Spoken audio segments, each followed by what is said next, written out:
Hello everybody and welcome to my channel. In today's video, we're going to be talking about a little bit of a different subject. So you probably heard, make the most out of your dental school. Everybody gives you that advice when they find out that you're going to start. Many people ask me, what can I do to prepare for dental school? In reality, making the most out of dental school is different for every single person. So today we're going to discuss and kind of unveil those myths and try to break them apart a little bit, because there's not really a thing where a person can make the most out of dental school. It's different for everybody, and we're going to uncover that today. If you don't know who I am, my name's Casey, and I went to dental school twice because I'm a foreign trained dentist from Russia, and I know a lot about going to dental school, so I can share a lot of advice. But also I've been helping many students to get licensed in the United States for the last 6 years. If you're a foreign trained dentist, I have a lot of helpful material on my YouTube channel, so check that out too. How you perceive dental school and how you experience dental school, of course, will depend on many different factors. And first of those factors is, of course, you. Everyone's different. I don't think I have to say that. Everyone has a completely different personality. For example, for me, I always considered school prison. I couldn't stand school. I don't know how I ended up where I ended up, with 2 higher medical educations, with the need to relicense myself in a foreign country. But I really considered school prison. It was really difficult for me to find bright lights in the difficult curriculars, in studying all the time, in having high pressure of getting in and staying in dental schools. Other people, on the other hand, love to study, and they just live for going to school. They go for many different degrees, and it's fun for them. So everyone's different in that sense. If you are like me and you really find it tough for yourself to actually enjoy school, you have to remember that this is not forever. You're there to get in and get out. Yes, you want to learn. Yes, you want to make the most out of it and pick up as much helpful information because you did pay for it. But it's important to keep your mental health in check. It's important to understand that, yes, you have to learn as much as you can, but also you have to learn as much as you can and not lose your mind. For me, it was really helpful to find a group of people who were as interested in dentistry and had very similar values to me, and just become friends with them. And that is a perfect location where you can actually make friends for life, because those are the people who went through the same struggles as you, who have the same interests, who understand that you never have time to hang out, and yet still they stick by your side. So if you find it tough to enjoy the education part of school, try to look into social part of school and find a group of people who are kind of on the same page with you. Luckily, dental school classes are giant, so there's at least 100 people there, so you can definitely find a good match. Your personality will also determine how you perceive exams. For example, for me, it was really difficult to enjoy exams, and I proudly proclaimed myself a C student. So for me, if I got a C, I was pretty happy. Like, I would consider my exam passed well if I had a C. So it was kind of not important for me to be on top of the class, to be the best of the best. So C was always suffice. I knew for a fact that I was not going to specialize. And if you're in the same boat, if you know that you want to be a general dentist, you're never going to go to residency, why do you need to have a perfect 4.0 GPA if you're never going to use it? Maybe it would be better for your mental health to actually not stress the small, not get every single A in every single class, but instead, like in classes that you're not that interested in, get a C. Maybe that's going to be totally fine, as long as you're not expelled.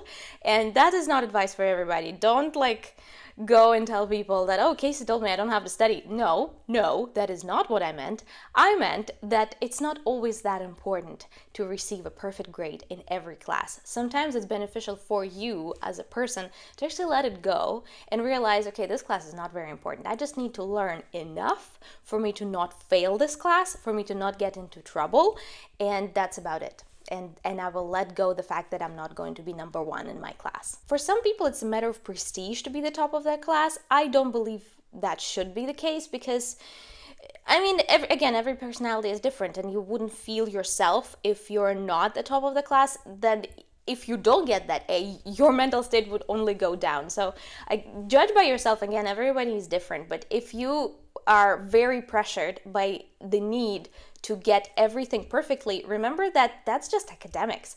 It's very far away from real life. Just hone your skills.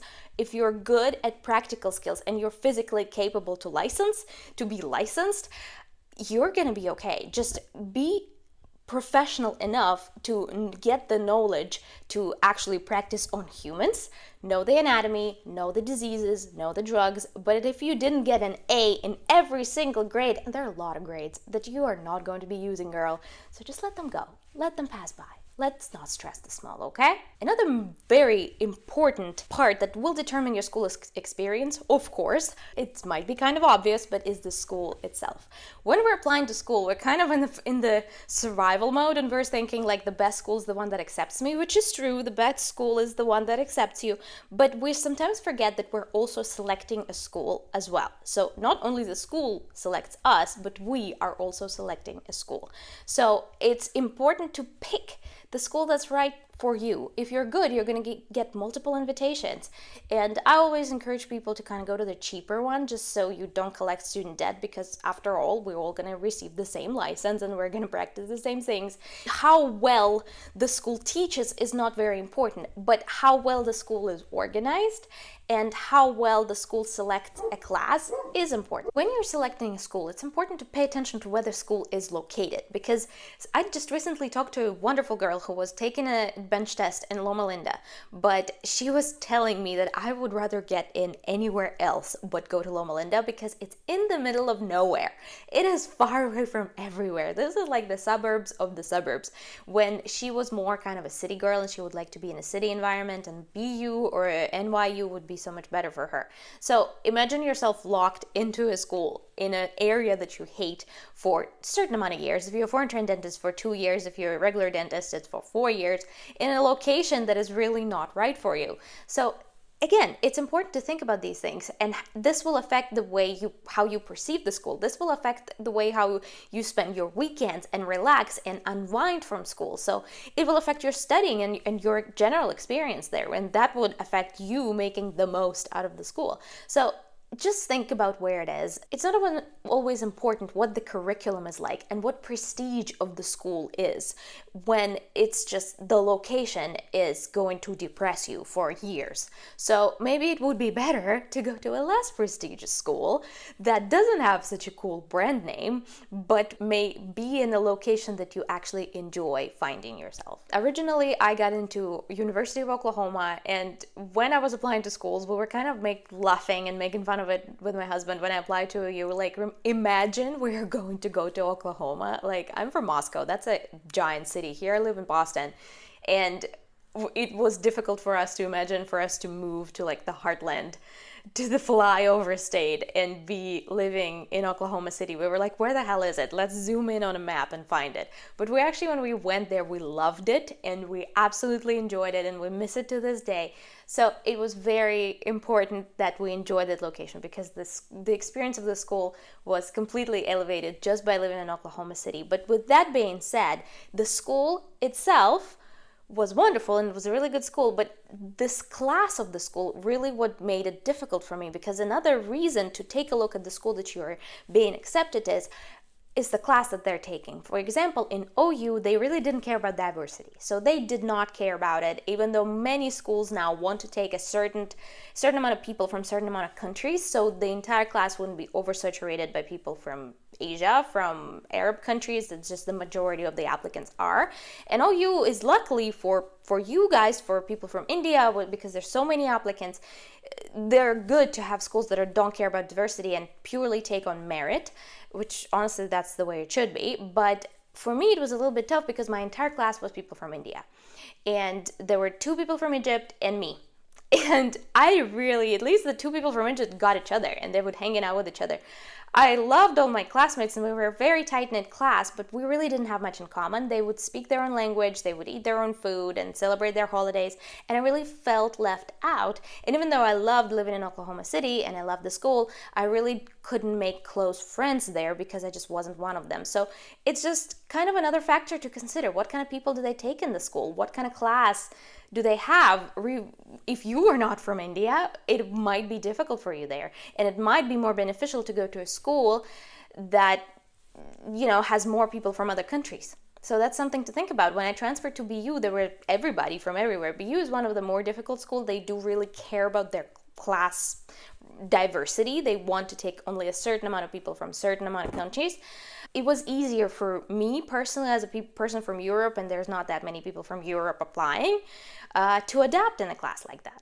So that's another thing that could affect your school experience. Another factor that would significantly affect your school experience is the type of patient the school has and the type of patient the school assigns. Again, that is tied to the location of the school, because the location of the schools brings the patients. So, for example, in Oklahoma City, and I'm comparing BU and Oklahoma City because those are the only two schools that I went to. So if I talk about it too much, don't worry about that. There might be other schools, but that's just something that I have as an example. And in Oklahoma City, they're mostly farmers.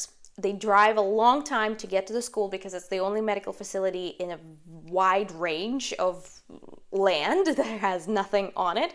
So people usually don't miss their appointments. They're usually very interested in their oral health. They just can't find it easily. That's why they go to dental school. But in school like BU, the patients are more of drug addicts who really don't care about their health, who just come because something really hurts, and they're not going to show up to their appointments. So that kind of contingency of people really stresses you out as a student, because you are dependent on those patients showing up. You are dependent on those patients answering their phones, caring about their teeth whatsoever, procedures they want to do to themselves. So that would greatly affect your experience in a school. And also, just the system of organization of the schools would also play a big role in it, because I know some schools have kind of a flowing stream of patients, and whoever walks in, whoever's there on call, gets the patient who just walked into the door. That's more like a Tufts model. Their patient distribution is a little bit more chaotic, when in BU, for example, patient distribution is directed to the amount of patient the group practice has. So for example, if the group practice has a certain amount of dentures, it means that group practice does not need patients with dentures. The patients with dentures will go to a different group practice who doesn't have a lot of patients with dentures. That is very helpful and much less stressful for you, because you know the school will provide a patient with a denture. You don't have to go looking for it. So it's important to ask the students who are already in the school when you're going for an interview, hey, how are the patients distributed here? How do you get your patients? Are the patients coming to your appointments? Are they actually going forward with the treatment, or they disappear on you? And that would greatly affect your experience, because if your patient doesn't show up, you don't get the requirements that you need to graduate. And if you're not graduating on time, you get more and more stressed, you get more and more nervous, and that if that keeps happening multiple times, that stresses you out more and more, and that would greatly affect your experience. My advice to you right out of the bat when it comes to patients: bring your own patients as much as you can, and start thinking about your requirements early. Bringing on patients, of course, is difficult, but look for Facebook communities. This is a channel for foreign trained dentists. Chances are you're foreign. So find a community on Facebook in your city of people from your country. Like Russian Boston is a very prominent group on Facebook, and people ask there, hey, I'm a dental student, I really need patients. This is free because it's from school and you probably have government insurance. Come, I'll fix your teeth. And patients come. So those patients are much more reliable. Because you talk to them personally, they're much more likely to take all the stress of going to school and sitting there for 3 hours for each appointment, and they're going to be much more thankful to you because you speak their language. You actually went ahead and they found you. It's a much more personal connection. They're much more likely to actually show up and answer their phone. So that, if I were to do the school again, that would be one thing that I would fix. Instead of waiting for the school to give you the patients, I would like to have been more proactive and reduce that stress and bring my own patients. With that being said, school will give you patients. They will not let you not graduate because you don't have a denture or something. They will give you a denture eventually. It's just going to be so stressful for you if you're not proactive about it. Now I think it's a good time for me to tell you that if you're a foreign trained dentist, I do have a book that I have written where I put everything I know, step by step, requirements for you to get licensed in the United States. It would be the best way to support my channel if you could check it out. It's very inexpensive, and the link for it would be down below. And if you need a personal help with your application, I'm always available. Just reach out to me on Instagram, which link for that is also down below, and I can help you with a personal consultation or review of your application or interview preparation or whatever kind of Asian you need. I'm there for you. So check that out, and I would be really grateful and really thankful if you would help me support my channel. If not, if you find this video helpful, school, give it a like and subscribe. That would help a lot too. Another way that people usually tell students to make the most of their school experience is to take a lot of initiatives. And I have my opinion on that too, because I am an introvert. Making initiatives and just going out there and participate in every student organization did not sound like fun for me, because yes, a lot of people would encourage you to actually take everything out of the school, become a leader of some kind of committee or become a class president, and they pressure it on you because they said this is how you make the most out of your experience. But if you are an introvert, this just doesn't sound fun. This would apply more pressure on me to actually find time to go to this opportunities, to find time to go to these committees and participate in extracurricular activities. I'm here to tell you that it is not necessary for you to participate in any extracurricular activities. Of course, if you are not applying to residencies, if it's not one of the pieces of application you want to present, it is not necessary. Nobody makes you. You shouldn't worry that you're not active enough or you're not taking the most out of the school and participating in the life of a school. You're there to get your dental license. Just focus on that. If you find yourself a little bit under the weather, it's difficult for you to take the pressure of dental school, putting yourself as an introvert in extroverted activities is going to be even harder. So let go of that. That is absolute not true. I was gonna swear, but that will be demonetized. But it is absolutely unnecessary for you to participate in any extracurricular activities, and don't think that if you're not participating in enough things, it will affect your experience or make you a worse dentist or make you not experience dental school to the fullest. It's not necessary. If you feel like it's not for you, you shouldn't feel pressured and you shouldn't worry that you're not doing enough in dental school. Just being there is enough. So just relax, let that go. That's absolutely unnecessary. Worry about your mental health rather than participate in things that are not required. One thing to remember is that school is a roller coaster, right? One day you will feel like, I know everything, I'm so confident about this procedure, I can do a filling with my eyes closed, but another day you will feel like, I completely have no idea what's going on, I'm fully lost, nothing works out, this is just not sitting well, not fitting right, and all of those things. And it's totally normal. Because you know what? We're not meant to be great at everything. That's why we're general dentists, and dental school teaches you to be a general dentist.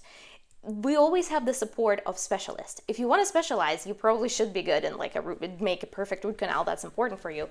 But as a general dentist, it's really not important to know everything perfectly. If you just can't make root canals work and they just not turning out, again, remember being a C student. Just pass it. Just make a clinically acceptable root canal. And if you want to practice your root canal, you can always take CE courses, learn more. If you really feel like it's necessary for you, ask your residents, shadow. There's a good time to take your initiative. But if it's just not working out, remember it's just probably not a procedure for you. You will learn more. Of course, you will hone your skills once you work, once you see more patients, but it's not necessary for you to do that procedure. You either love root canals or hate root canals. You either love dentures or hate dentures. Just refer. And there's always a possibility to do that. In dental school, you're kind of stuck with the amount of patients you do have, and there's really nowhere to send them. But in real life, they're always specialists, and you can always refer them, and you don't have to do things that you don't want to do. So when you feel overwhelmed with the fact that something is not working out for you, that the tooth setup is just not looking right, it's just dentures are so complex, it's totally fine. In real life, you may never need to do another denture again. So what's the point stressing about that, right? Just pass it and forget it. And the last piece of advice I want to tell you is shadow as much as you can. If your school is heavy on specialty things, like in BU we had clinical floor, like pre-doc floor, and many different specialties, we would refer very difficult cases to the residents who are specializing in certain things. So we wouldn't really have an opportunity to work on a more complex cases, but it's always a good idea to shadow, because that's exactly what CE courses do. They basically show you how another doctor who is more experienced is doing a certain procedure. Why don't you do that for free and just go ahead and see how residents are doing things? That was actually really helpful for me in BU, because they made us shadow implant procedures, oral surgeries, all kind of perio stuff, because it was really perio heavy school. So I learned a lot just by looking, and that was free. And I noticed that now I am pretty much doing the same thing when I go to CE courses that cost $3,000. So my advice to you, yes, you're going to practice, clinical skills and hands-on skills. You will end up going to CE courses. You can't avoid it. You need that to renew your license. You're going to end up there. But just looking, teaches you a lot. And you can make friends with your residents. You can make friends, you can just kind of ask them stuff and they can give you some advices, and you can learn a lot of specialty things that you probably don't need to learn hands-on. Like you're not expected to do an implant in a pre-doc floor, even though sometimes you can. In BU you could, but it's not necessary, and it's not like a general scope of general dentistry, and it's not what dental school particularly is there for. But just by looking, that is completely free, and you can totally do it without a large amount of stress. You can learn a lot. So that would be my advice to you too. Just kind of go out there. If you are taking any initiative, if you're putting yourself out there at all, probably would be better, rather than organizing like a historic society or, you know, whatever kind of society or club the school has that is not dentistry related. I would spend my time that is not required by shadowing specialists and actually learning things just by looking, because it's pretty much exactly the same as what you will do on those paid for courses. So that is all I have for you for today. I hope you took some, mental ease of this and relax a little bit by knowing that yes, there's a lot in dental school. Yes, there's a lot of pressure on you to make the most of it because it's just so little, and you are treating people and injecting them with really long needles after you're out of there and you're pretty much on your own. So you really want to take the most out of it. But if you feel like you're stressed and it's really difficult for you to survive it, remember that we are in survival mode, and things sometimes are just not necessary when that society kind of pushes on us and makes us believe that they are. Don't forget to check out all the stuff that I link below and support my channel and subscribe, because you're awesome and you want to help me out with that. And right here on the screen, I'm going to link my previous video about just financial aspects of dentistry. That is also kind of more of post dental school, in dental school stuff that is not related to the applications, but more related to being in dental school and things dental school doesn't teach you. So if you're interested and if you like this video, check that out. You will find that helpful too. All right, thank you so much for watching, and I'll see you in my next one. Bye.